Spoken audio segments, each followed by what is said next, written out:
నమస్తే welcome to Andhraprabha నేను విజయ హైడ్రా మూసి సుందరీకరణ పేరుతో హైదరాబాద్ పేదల బతుకుల్లో నిప్పులు పోసి వారి కంటికి కునుకు లేకుండా చేశారని బీఆర్ఎస్ వర్కింగ్ ప్రెసిడెంట్ కేటీఆర్ మండిపడ్డారు. గత ప్రభుత్వం హయాంలో ఫార్మాసిటీకి సేకరించిన భూమిని పక్కన పెట్టి ఫార్మా కష్టాల పేరుతో గిరిజన జీవితాల్లో భయాన్ని నింపారని మండిపడ్డారు. మా భూములు మాకేనని ఎదిరించిన వారిని అక్రమ కేసులో జైళ్లకు పంపుతున్నారని ఆరోపించారు. ఈ మేరకు ఆయన ఎక్స్ వేదికగా పనివంతుడు పందిరేస్తే కుక్కతోక తగిలి కూలిపోయిందంట అంటూ ఎక్స్ వేదికగా చురకంటించారు. 11 నెలల కాంగ్రెస్ పాలనలో సంక్షేమం మాయమైందన్నారు. గురుకుల పాఠశాలల ఆహార బిల్లులు కిరాయిలు చెల్లించకపోవడంతో వాటికి తాళాలు వేస్తే కానీ 9 నెలలకు 3 నెలల బిల్లులు చెల్లించారని ఆగ్రహం వ్యక్తం చేశారు. కానీ వేదికల మీద మాత్రం నాణ్యత లేకుంటే జైలుకి అని బెదిరించడం విడ్డూరమన్నారు.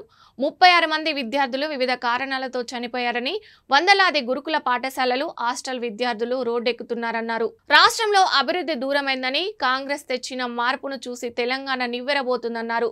పత్తి, వరి, ధాన్యం కొనుగోలు చేపట్టక ఆందోళన చేసిన ప్రభుత్వంలో చలనం లేకపోవడంతో రైతన్నలు తక్కువ ధరకు అమ్ముకుంటున్నారని ఆవేదన వ్యక్తం చేశారు. 11 నెలల పాలనలో సంక్షేమం మాయమైందని, అభివృద్ధి దూరమైందని, కాంగ్రెస్ తెచ్చిన మార్పు చూసి తెలంగాణ నివ్వెరబోతుందన్నారు.